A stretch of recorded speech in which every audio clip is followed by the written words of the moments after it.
Kemudian dari Fahmi Irawan, direndahkan Trans 7, wow ganas PBNU, tapi dilecehkan oleh Habib, diam 1000 diam. Ini memang apa ya?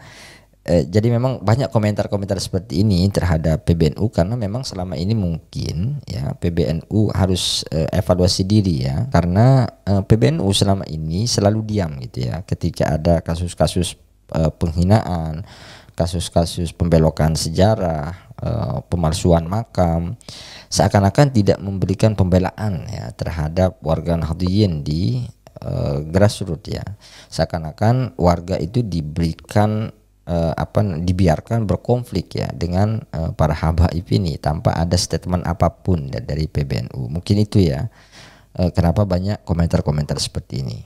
Assalamualaikum warahmatullahi wabarakatuh. Alhamdulillah wassalatu wassalamu ala rasulillah sayyidina wa maulana Muhammad ibn Abdullah wa ala alihi washabbihi wa man tabi'ahu huda.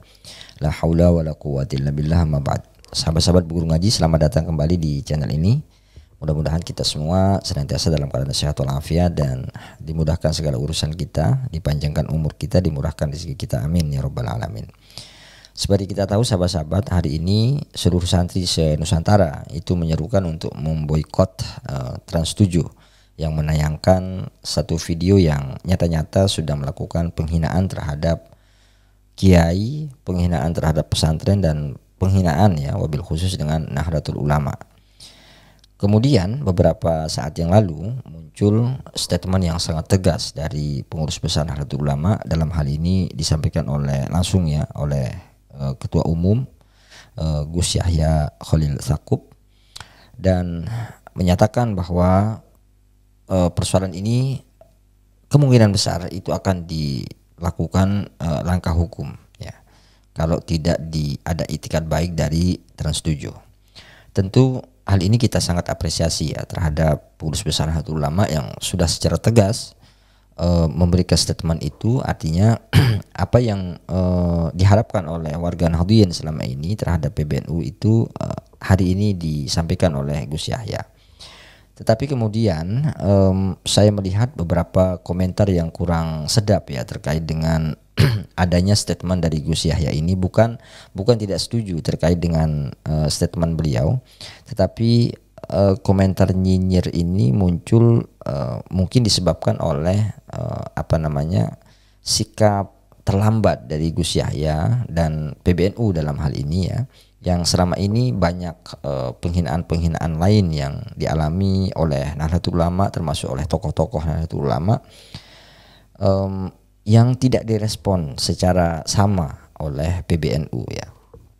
Nah, kita akan membacakan beberapa komentar yang menurut saya masih relevan untuk kita bahas di dalam video ini ya. Saya tidak akan baca komentar yang agak menghina itu ya. Oke, komentar yang pertama Agus Supriyadi. Apa katanya? Gercep tapi kok lelet tentang sejarah NU ya.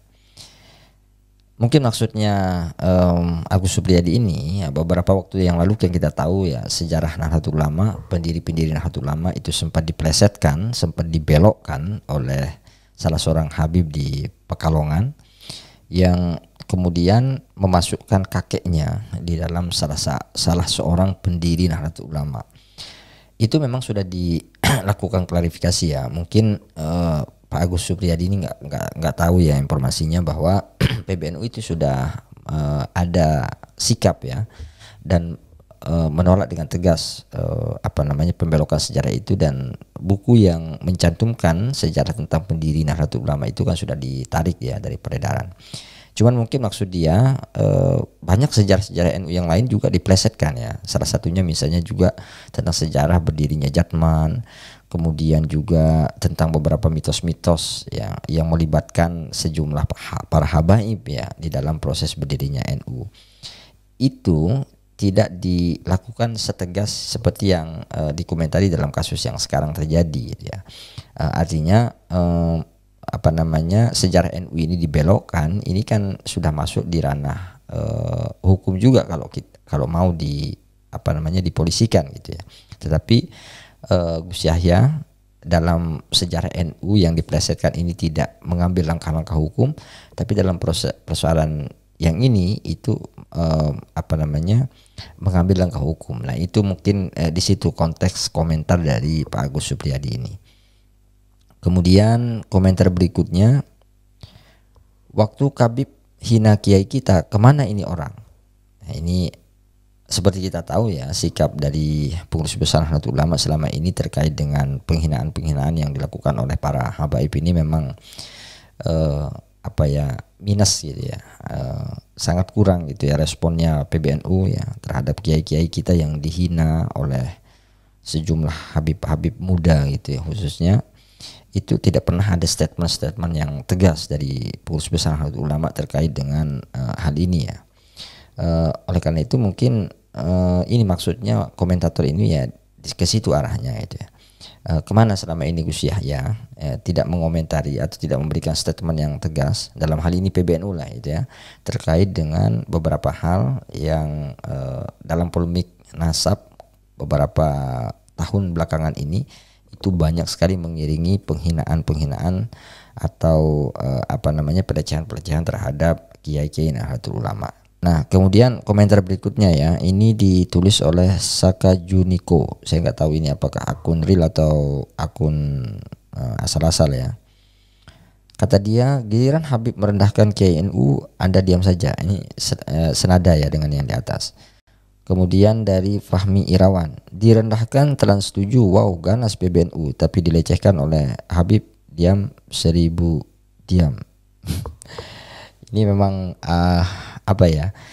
jadi memang banyak komentar-komentar seperti ini terhadap PBNU karena memang selama ini mungkin ya PBNU harus evaluasi diri ya, karena PBNU selama ini selalu diam gitu ya ketika ada kasus-kasus penghinaan, kasus-kasus pembelokan sejarah, pemalsuan makam, seakan-akan tidak memberikan pembelaan ya terhadap warga Nahdliyin di grassroots ya, seakan-akan warga itu diberikan dibiarkan berkonflik ya dengan para habaib ini tanpa ada statement apapun dari PBNU. Mungkin itu ya kenapa banyak komentar-komentar seperti ini.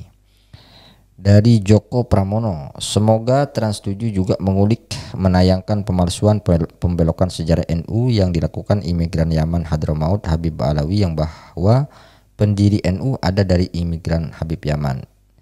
Itu untuk keseimbangan berita ya, sama dengan di atas ya. Berikutnya ya, dari Samun Kadus, woi Anda baru merasa dihina yo, memang sudah hina selamanya kibin. Maksudnya samalah ya. Jadi selama ini kita dihina oleh para habaib ya, para habaib yang tentu saja tidak semua habaib ya. Ketum model begini ya pantaslah introspeksi saja. Nah ini ya, baru sadar itu semua Zionisme Ba'alawi Kibul. Ini juga nih, waktu Gus Dur dihina Rizik, kemana woi? Waktu Kiai Pribumi dihina sama gerombolan Kabib PBNU, kemana woi? Mending mundur jadi ketua PBNU, masih banyak kiai yang cerdas dan waras. Salam Arek Denanyar Jombang.